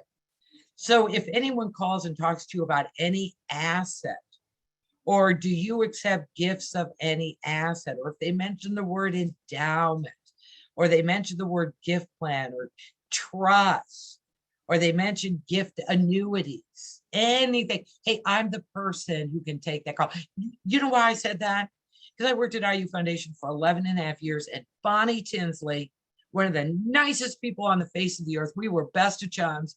And I came around the front desk one day and I heard her say, planned giving, I don't know what that is. The receptionist. Okay. That would be making planned giving activity that day, you know, or suggesting somebody comes in to see you, or you're out at the farmer's market, or you're at a restaurant, and maybe you see somebody who's annually funding something. You could say, I heard a program the other day and it made me think of you because there are some really donor advantageous ways for you to endow that. Can we talk about that? Perfect. I'm casting my line. I'm asking. I'm suggesting. I'm not waiting for them to suggest it to me. Okay, if you know that, I hardly ever suggest that. We have dogs, now 4 dogs are here right now. So it's amazing they've been that quiet. All right, we can go to the next. So make it a goal and make it a goal. That's another reason that joining the council mentioned for Joey. When you get the notice each month, you say, oh yeah, planned giving. Oh yeah, planned giving. I should care about that. Oh yeah, that I haven't done anything about that. It kind of kicks you in the behind. And by the way, it's not on this slide, but you can write this down too. A great thing for smaller shops, for all shops to get, in their plan giving quest and efforts is a 1-volume soft-sided book by our friend Deborah Ashton, Ashton, Debra Ashton. She lives out in Cape Cod somewhere, and she's written 3 editions of the same book, but it's like Plan Giving Essentials. I don't know what it is. It even has transmittal letters. It is a section where, can I take a gift of savings bonds? Flip, flip, flip. It said, it's so practical. Once her first edition came out, when we had new hires, that's the only book we sent them home with to read. And I would say it's so inexpensive. If you have anybody in leadership or on your board who's enthused, if you can afford it, get 2 copies so you can have a circulating copy. That wouldn't be a bad thing. Circulating. So Deborah Ashton's, I don't know what it's called, but you can find her, and it is just the go-to practical book that doesn't really talk about the tax code. Okay, Sarah, now we can go to the next slide. All right, I love this one. Conduct a visioning exercise with your board. Okay, now I love those flip charts, those pads of paper with flip charts, and have one of those. Have a scribe standing up there. And don't do it for a half hour at the end of a meeting. No, have this for an hour, 2 hours before something, or a standalone, because otherwise you're married to the red ink on your financial statements, and you can't think vision when you're fretting about finances. I just can't say that enough. So what's a visioning exercise? And this comes from our friend Laura Dean, Hoosier, back in Indianapolis. Laura Dean. And the only question before the group is, what would this organization be doing that it is not currently doing if money were no object? All right, that is a brilliant question. Brilliant question. Here's my example of that. Decades ago, Kresge Foundation gave a huge grant to Detroit before their woes started to help nonprofits work towards endowment. It was incredible. So they funded this big curriculum, and I survived the first cut of trainers. So I was a trainer, and it even had money where certain small charities could get a grant to help somebody like me come in and help them build their own plan giving program. Absolutely wonderful. Well, one of those organizations was a neighborhood improvement organization, and their mission at the time was plant in the medians in the neighborhood. No, I'm sorry. No, that's not true. Their mission at the time was to raise dollars to create a fund so they could loan money to homeowners coming into this depressed neighborhood to restore their house. The loan would be paid back, and they could ask another home. That's a very hard mission to sell, and they had not been very successful. Because they were Detroit, they were forced to have people on their board that were members of the neighboring associations, the adjoining ones, and they had political people in there too. So there was no common allegiance or alliance based on common mutuality, because they were picked politically in some ways. So we did this one Saturday at a church in that neighborhood. And I remember there were probably 25 people in this room. And we started doing this. By the end of the meeting, they had expanded their mission to graffiti removal, improvement of medians, and building neighborhood parks. All much better missions, all much better neighborhoods. And what was their first big gift for a neighborhood park? A family that had lived there but hadn't lived in the community for 25 to 30 years. The past is as important as your present. If you are in a small charity and you have an old timer, somebody who's been around for a long time, sit down and pick their brain about people in your database.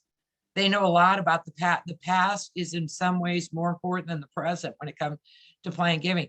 Did you hear me say that family had not lived in that neighborhood for 25 to 30 years? They heard about it, couldn't wait to have their name on the swinging gate across from their old house. That is perfect. So that flip chart gave them a much better mission and They all went home and took that to their own associations. That wasn't just that one. No, they were all impacted. So visioning exercise. Why is a visioning exercise important? When the first donor says, why are you raising endowment? Well, everybody else is. Our board told us to do it. You know, it got assigned to me. I'm already overwhelmed. I can't do what I'm doing, but the board told me to do this too. It's a bad answer most of the time. Staff cannot come up with that answer. So the board has to, because what we're doing is so important. We have to be here forever. And it might be increasing services. That women's shelter I talked about, it's not just a shelter. It's a 24/7 rape crisis line. It has a 4-story apartment building across the street where women coming out of shelter can get Section 8 housing and live in a secure building for 2 years while they get a job, go back to school. It includes 6 apartments for single people, because shockingly, if you're a battered woman, federal law doesn't let you go to a shelter if you don't have kids. Can you believe what I'm saying? So we even tried to do a couple businesses that we weren't successful with, but we tried.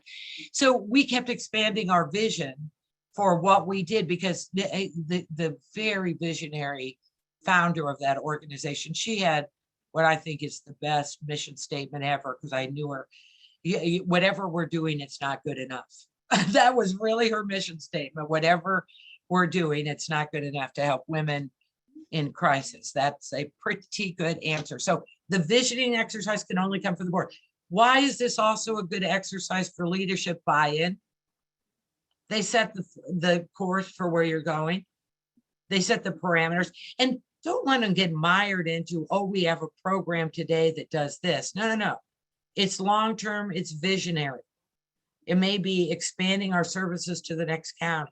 It may be expanding our age range. It may be expanding from this kind of facility to that facility. I don't know what it is.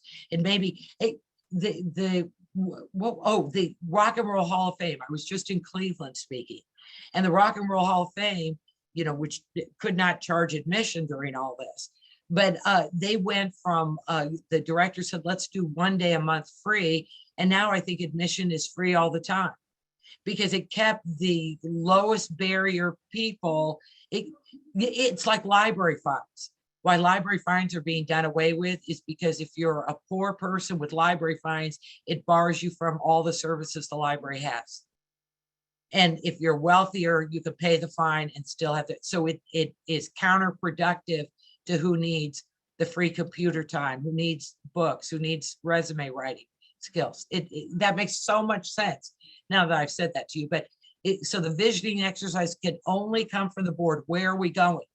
Where are we going in terms of this organization? And it's not in the weeds.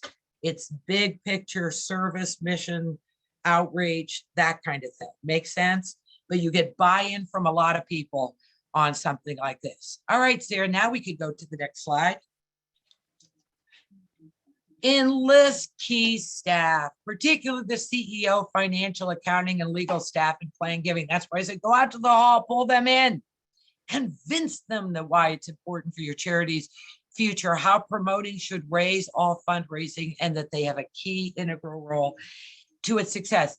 Here's one reason that's so important, because they think you're giving away the store down the hall if you have a gift annuity program and someone's getting a 7% payout. I can just see it now, the accountant in the aisles of Kroger. How are things at the shop? Oh, I'm so worried right now. We have this fundraiser. They're making these gifts. I worry about the future of the org. I could just hear it now at the poker table. I could just hear it, that musing aloud in the hall. So, you know, again, use the Plan Giving Council to make your case. If you don't have the right meeting, have someone from another organization that's had great success in Plan Giving, maybe come and speak to your development committee to make your case. That's a great tact to have that for the results we've seen by investing in this kind of activity. That's a great idea, but make them, you know, part and parcel of the whole darn thing. They're internal people, but if they manage the plan gifts at all, like the reception, like Bonnie Tinsley, bless her heart, not knowing that it matters. And I'll tell you how successful that trust committee was that I talked about, where we all sat around the table and, talked about that donor, and they became people, and we all ratcheted up our stewardship and cultivation of them and our service. We all did better about them, and they were real living people to my indoor colleagues, no question. But after one of those meetings, John Kirstein comes down the hall. He's the controller at the time of the foundation. And I had started the gift annuity program. This is too interesting for words. The gift annuity, I started that at IU Foundation. And it was, the plan gift committee was this wealthiest woman in the state of Indiana, Gail Cook. It was Randy Tobias, who went on to work for Lilly Endowment. It was Ed Kelly, who the IU Kelly School of Business is named after. Okay, it was them amongst others. The endowment at the time was $475 million. So I promote the gift annuity program, and gift annuities are supported by all the assets of the foundation. So that 475 is an important number. That's why you smaller charities never do that. No. Have an ally. No. It can take you out in a minute. So don't do it. So they all say, well, we can't do that because we're risking the 475, and they can do a trust, and we have to protect the endowment, and it's irresponsible. We have a fiduciary duty. And so they all go around and they all compliment each other on their good prudence. And who's the last person they ever call on in the room? The staff person. So I haven't said a word because they're the board. So they looked down at me. Somebody says, did we make a good decision, Pam? And I said, you made a terrible decision, because all of you could whip out a check and write a check for a charitable remainder trust in the moment right now. If you don't give me gift annuities, I've lost life income gifts from 98% of IU alums, because we have a lot of nurses, school teachers, we even have social workers, we have hyper people, phys ed teachers.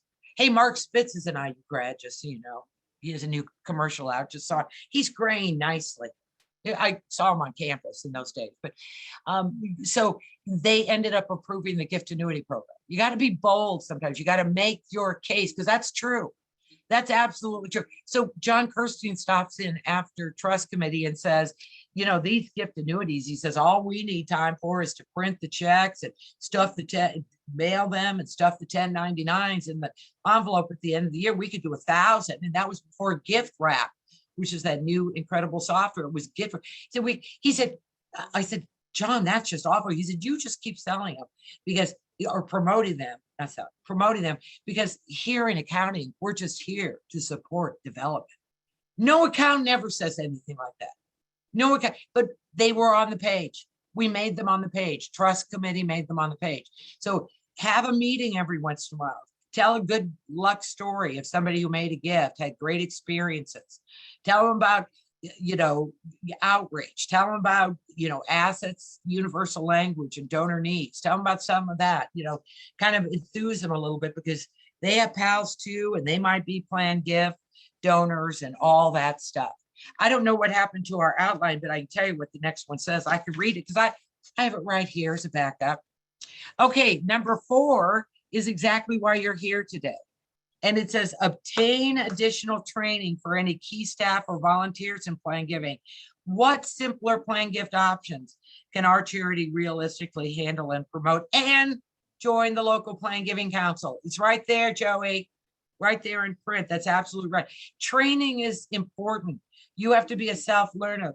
That Deborah Ashton book is great, but I have learned in law school, I can tell you in 2 sentences, everything I learned about plan giving in 3 full years of law school. So if you think attorneys know this stuff, you could not be more wrong. Here's what we learned in law school. In trust and estates, we learned that charity can be a beneficiary or heir. In tax class, we learned that if there's a charitable gift, it could be non-recognition of gain or a deduction. I'm completely done. There's nothing else, nothing. So do not think that, there it is. It's a bit, Joey, whoever did that, I'm impressed. So so everything, plan giving council. And the other great thing about being in plan giving several times a year, I pick up the phone and call one of my colleagues from around the country and say, you know much more about this topic than me. Like my friend Laura Dean knows about oil and gas interest. I will never know anything about oil and gas interest, but she raised gifts in Texas, so she does. So if I get that question, I ask her. Or if it's a, yeah, I always say to them, why would I research this question when I can visit with you, my friend? Why would I do that? It's very collegial group, and don't we love that? All right, let me see if I can, no, I can't advance it. All right, we can go to the next one, Joey, if it's you doing that now. All right, review your marketing, all of its printed materials, even the annual fund card, and make plans to change every one of them prior to the next printing to include promoting endowment and gift planning ideas and stories. Your goal is to have gift conversations with many. That's absolutely right. That's absolutely right. I can't stress that enough. My friend, Chuck, Russ House, who used to raise money for Wisconsin, he once put unrestricted bequest language on the back of the annual fund card. He was already, the Wisconsin Development Office Foundation was already mailing out. In 2 or 3 years, they started getting unrestricted bequests from people using that same language. Put the exact bequest language on your website after it's blessed by your local council, your charity's council, got to be blessed. Put the beneficiary designation language on your website. It's optimal. It's optimal. So look at all the marketing. What are we going to mail? Can we include a plan giving message or appeal and everything else we're already going to do? I love that idea. I love that. It doesn't cost you anything. You can even do a buck slip insertions with the IRA charitable rollover, you know, that's a paragraph or two in length. Lots and lots of different choices on that. All right, let's go to the next one, Joey. Review your database and prospect contact procedures. Can your system capture expectancy information? Yes. Expectancy information is all about assets and donor needs that they express to you. If the fundraiser both listens to them, responds to move a gift conversation along. That's how I knew Geneva was the name of the maid. You know, she was the only person I knew with a maid. So I think I would remember Geneva just because of that.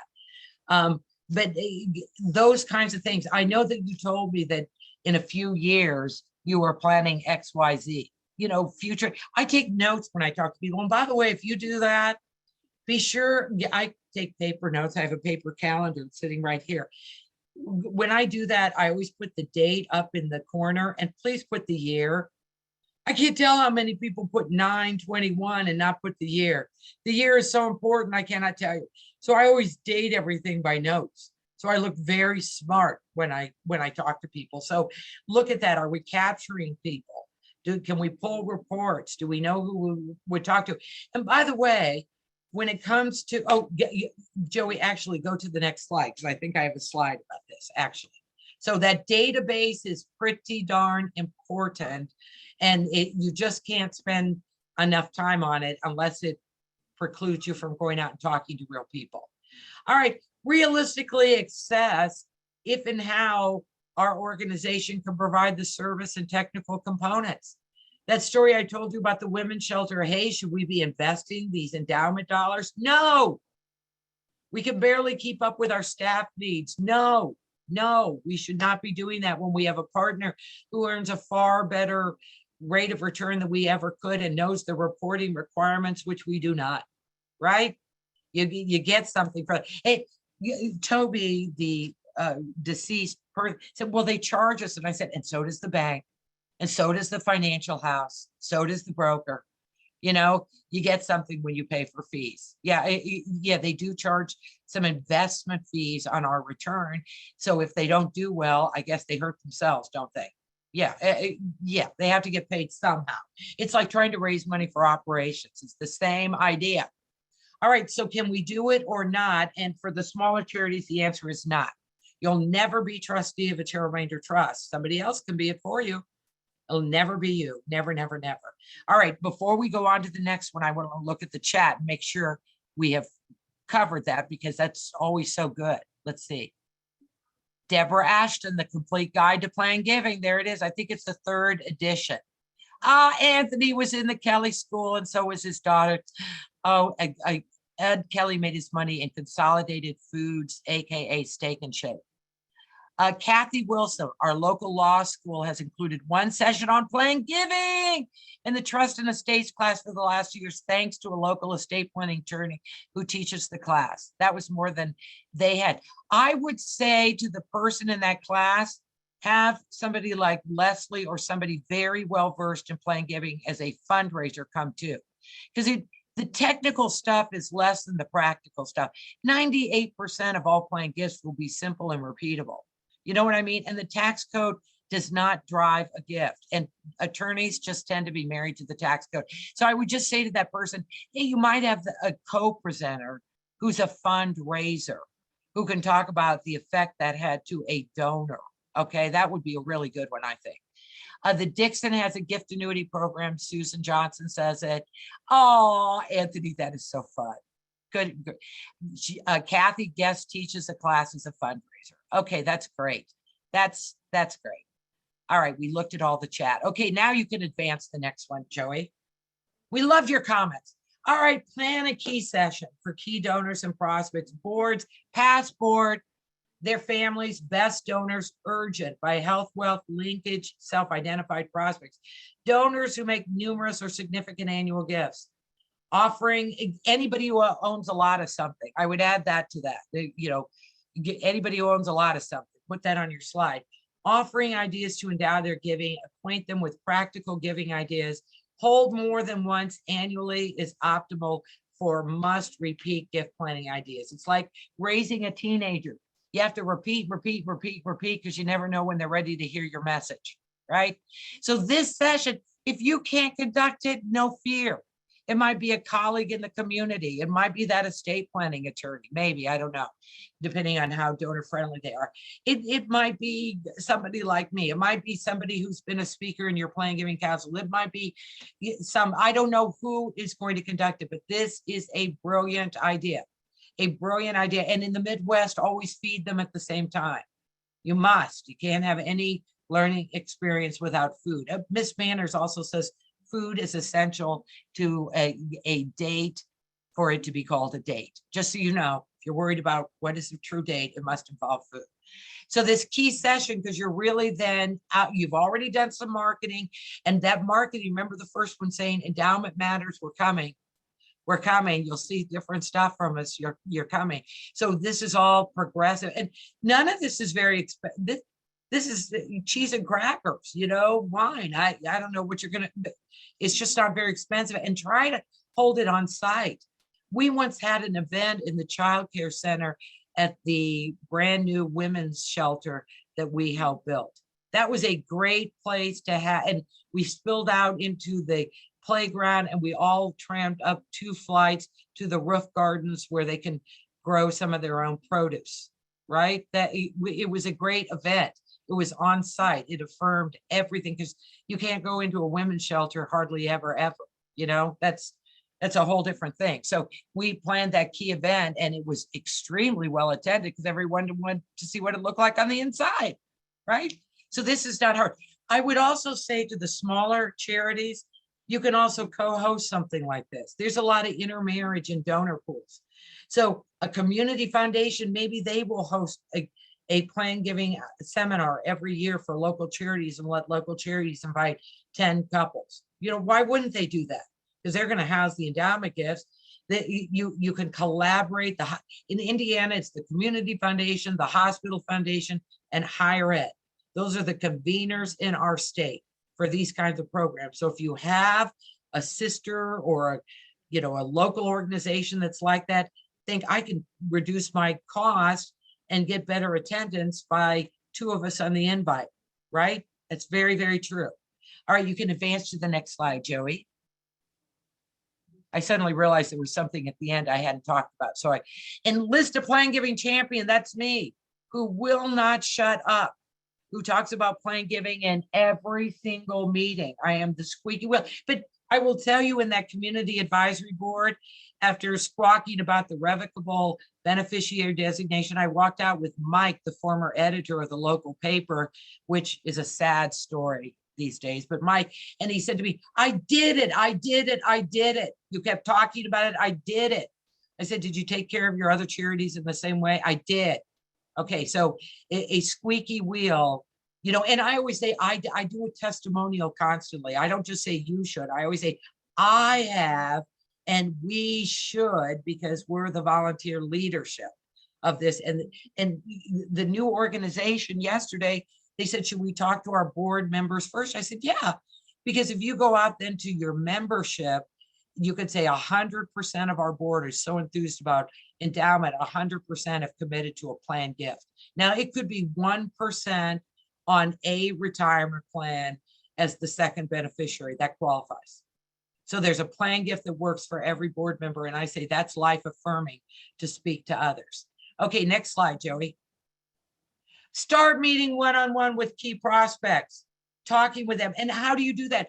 Oh, I want to tell you about your scholarship. May I visit with you about ways to endow your scholarship or your program when you're no longer here to write your check, or you were a founder of this program, or if it's because of you, we have the defibrillator that saved your son's life at the YMCA, whatever it is. There's a way. May we talk to you about ways to endow your support, because frankly, we can't live without your check. Public TV in Indianapolis had a donor that gave them $5,000 a year. Then it grew 10, 50, went to $25,000 a year. They never went and saw her. My gosh, you should pick up the phone and said, we keep seeing your checks every year. Can I ask you what drew you to the work we do? That's a great opener. Why do you love us so much? They never talked to her. That donor was a widow of a Lilly executive. She made the largest gift in the history of the Nature Conservancy, $75 million. Sally Earnhardt, her money is in Indianapolis. Public TV got zero. Got $25,000 a year when she was alive. They never went and saw her. Yeah, you pick up the phone. Can I ask you, we see your name over and over and over.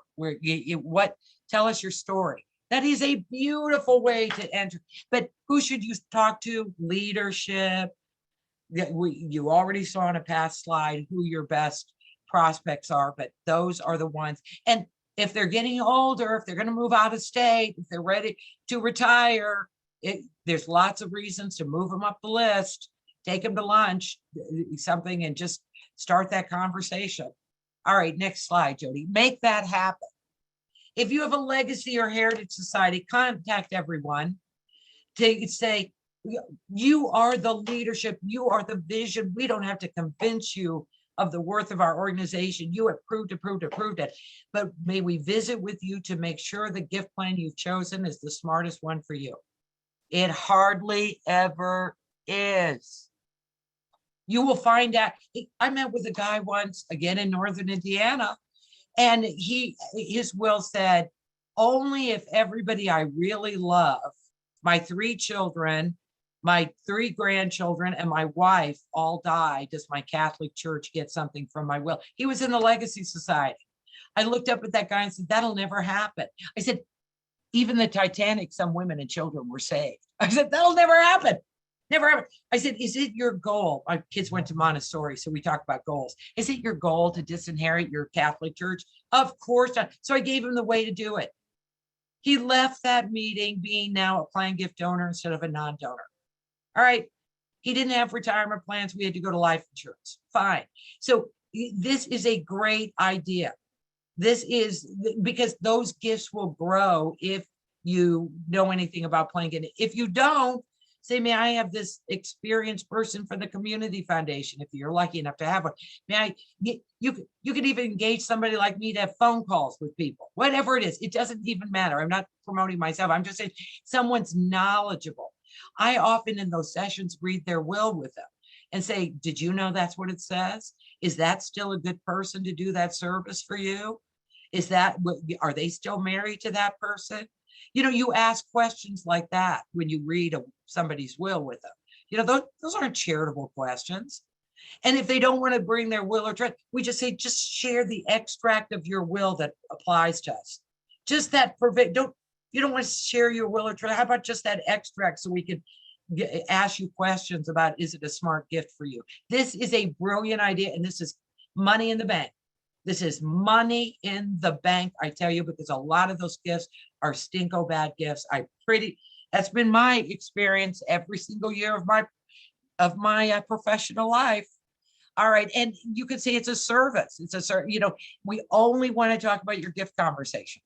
Yeah, I mean how it applies to us. And if you know they have children with issues, hey, a charitable remainder trust can lock assets down from creditors for kids and provide them income for life.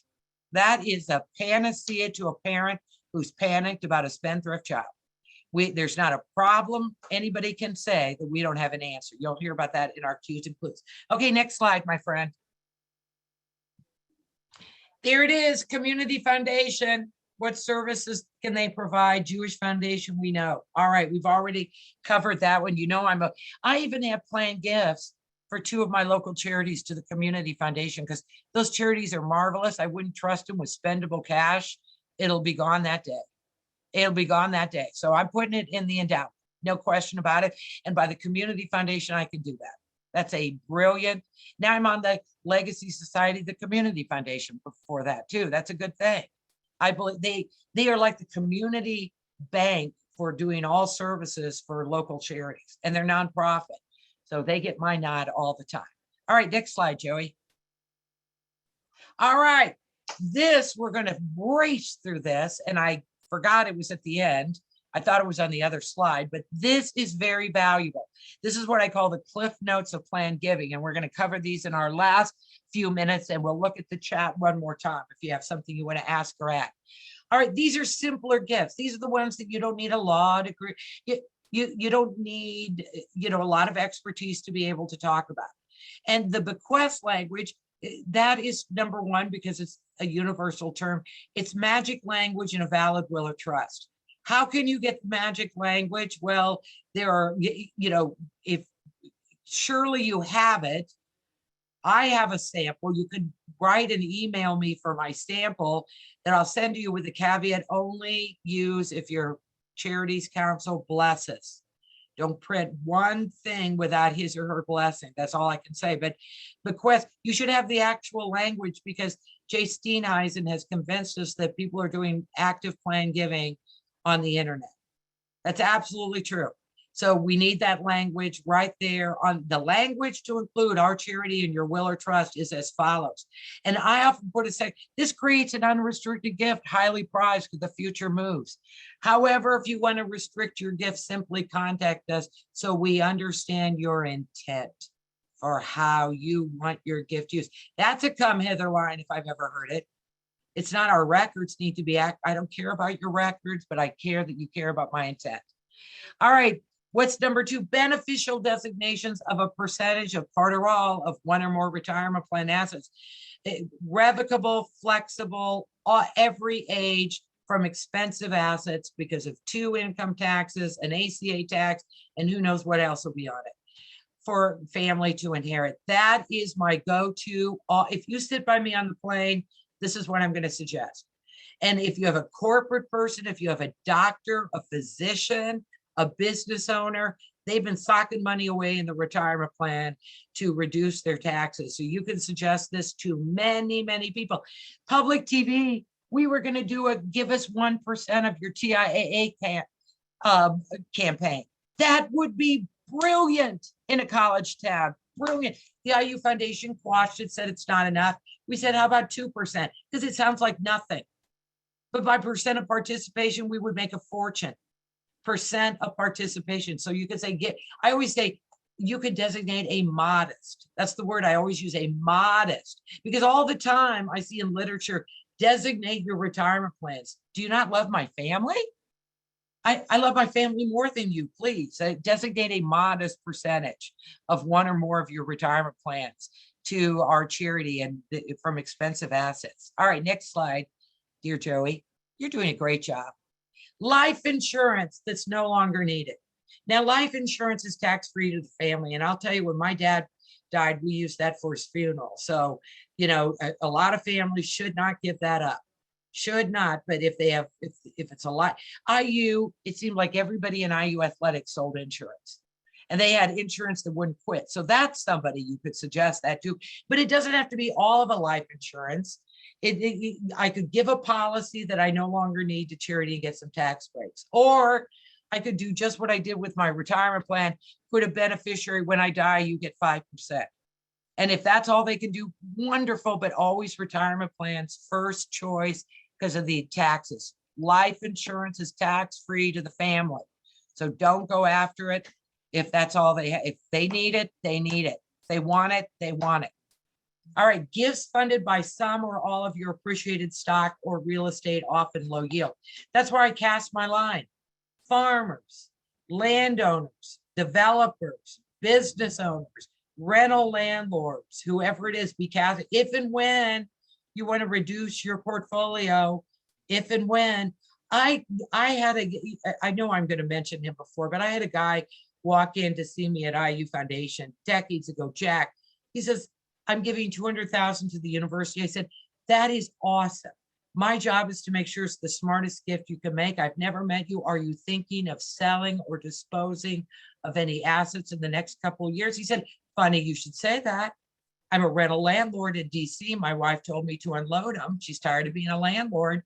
In 5 years, he put 3 of those highly appreciated rental units into a charitable remainder trust, paying 5% to he and his wife for life off at market value that was revalued each year. So if the market went up, their 5% was worth more.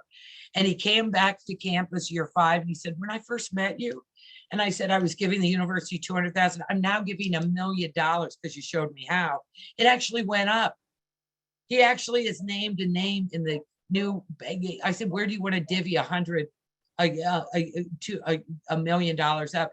100 went to a ROTC scholarship, Reserved Officer Training Corps scholarship. He burst into tears and said, I met my wife in the college band, best kids ever. 100,000 went to a scholarship for a marching 100 kid. And now Jack has a room named in the brand new marching 100 practice facility for him because his gifts just kept going. We diversified his portfolio from I'm a landlord into now I'm getting portfolio income. He repeated I never met his wife and she was the driver of all. I'll talk about that more later in the next one. All right, next one. All right, gifts of real property subject to life, estate, or term of years. I don't think there is a church in America that hasn't had a widow come up and say to the pastor, someday you're going to get my personal residence, vacation home, or farm.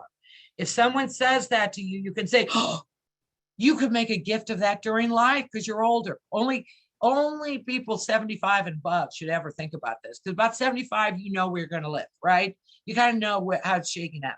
That's kind of 60 way too early, but 75. But if it's a personal residence, vacation home, or farm only, they can deed that property, not to your small charity, but to your local community foundation or Jewish foundation. They can deed it and say on the deed, but I get to live there for the rest of my life, and so does my sister Sue. Or I get to live there for the rest of my life, and so does my husband, Jeff. You know, it says that. Or it can say, here's the gift of real estate. I get to drive out to my Colorado real estate until March 2025, then it's yours. They get a huge income tax deduction. It's a property they said they couldn't live in anymore or use. It's no longer under their duty requirement. It's brilliant. Only personal residence, vacation home, or farm. Can't use it for commercial property. Older people, we should be talking about this all the time. This is a brilliant, brilliant gift that, again, you should, if you're in a church, go up and say to the pastor or minister this week, have you ever had a widow or widower come up and say they're going to give you their farm or at some point? And if he or she says yes, say that I've got a better gift vehicle for you, right? Am I right about that? Who doesn't? That person doesn't have a taxable estate, an income tax deduction lets me keep more of my teacher's retirement pay and my Social Security, right? If I get an income tax break for that house gift, and nothing changes. I live in it till my death or whenever. Okay, TOD, transfer on death, or POD. These are becoming wildly popular. Salvation Army alerted us to those. Those are available in many states. A donor can go down to the bank and say, fill out a form and says, when I die, send my bank account off to XYZ charity. It's now working for small pieces of real estate. They're simplifying probate and estate planning in a big, big way. So this is a very viable, simple, low cost transaction in many, many states. Thank you, Salvation Army, for alerting me to it, and bank accounts in particular, but real estate too. Okay, Joey, next slide. I love savings bonds. That you can no longer go to the bank and buy them, but there might be $5 billion in matured unredeemed savings bonds in the country. So, you know, it was on my list. I don't know anything about you, but if you have savings bonds, which for a lot of older, I watched Turner Classic movies in COVID like mad, and I love the black and white ones at the end. Buy your warm bonds in this theater. You know, it's at the end of many of those war films. It's very cool. So lots of older donors have them, and they've forgotten about it. Forgotten. So I don't know anything about you, but if you have savings bond, you could cash them in, make a gift to us, or you could cash them in with the community foundation and in exchange for a gift annuity for you and a second annuitant. You know, or you could just put them in your will or trust. It's a brilliant idea because they aren't paying interest to a lot of people and they've forgotten all about them. It's an asset we can suggest. And the last one, promoting gifts other than cash. I say that a lot. And after I say it a lot of times, people say, are there gifts other than cash? Are there gifts other than cash? All right, the rest of this handout, and Joey, I assume they're all getting a copy of the slides, correct? Correct? Okay. At the end of this handout are other things, and it says things like a lot of plan gifts are restricted. Who cares? I've had so many charities say, well, we don't want to have restrictions. Are you kidding me? We love donor control. We love it. And as long as the restrictions are broad and generally applicable, we can cope with a little bit of detail. Please make a donor happy because it repeats the experience. But you can tell from this quick romp through our materials that there's plenty of things you can do in a very low cost, practical manner. Commit to plan giving, review marketing, look at the database, involve the inside team, you know, start talking to people about different plan gifts. All of those you can do. And I will tell you, donors are very, my general reaction to opening this gift conversation with people is positive. Because I'm not saying IU is so great and how can you make your gift bigger and better. I'm not saying that. I'm saying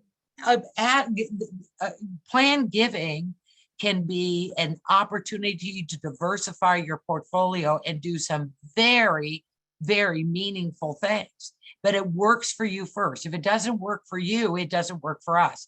I always have said that many, many times to people, and it's very, very true. So plan giving, much more feasible than you think it is. And the key is good service, be listening out for the donor situations, not yours, being responsive to that, and realizing that cash is often the worst choice they can make. You know, when Jack came in and said, I'm giving IU 200,000, he was talking cash. I pretty much promise you. He was not talking about one unit and rental property in DC included in his estate plan to IU Foundation of his death. Not a bit. But these gifts work for themselves and actually solve problems over and over. And I want to end with a quick story to illustrate this. Years ago, when I was at IU Foundation, a woman came to see us, and I never saw her portfolio. I never needed to, but her son was leaving a state government job, which was secure, and starting a brand new business on. She'd never heard of it before, but it was called the World Wide Web. She was terrified. Why would he do that? He's married. He's married. She says, he's going to come look for cash for me, right? So she says, he's my only heir. She uses one of her farms. She deeds that farm because it has to be the asset itself. It can't be sold, can't be kept. She deeds the farm into a charitable major trust, paying income to her son and his wife for life. She says, my gosh, this will at least reduce how much they come and ask him for. Great, give him as much income as you can because he's coming to me for money.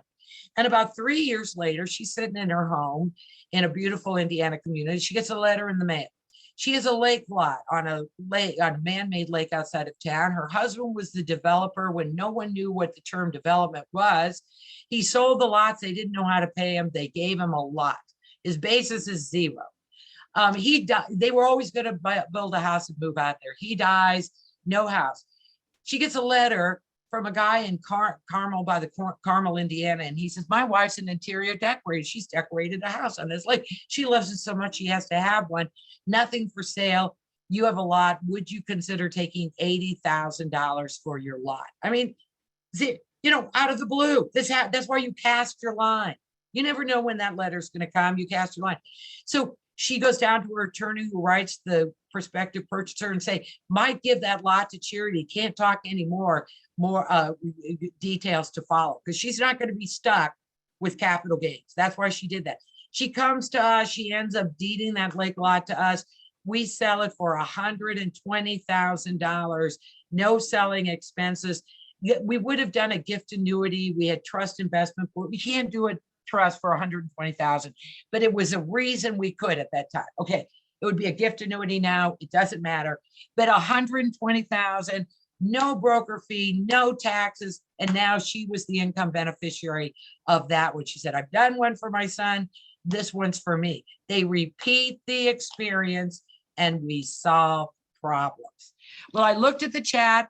People said they liked it. Hooray. I hope that means you're coming back for later. And so we will conclude for now. I assume, Joey, you'll send me a new Zoom link or something for that next one.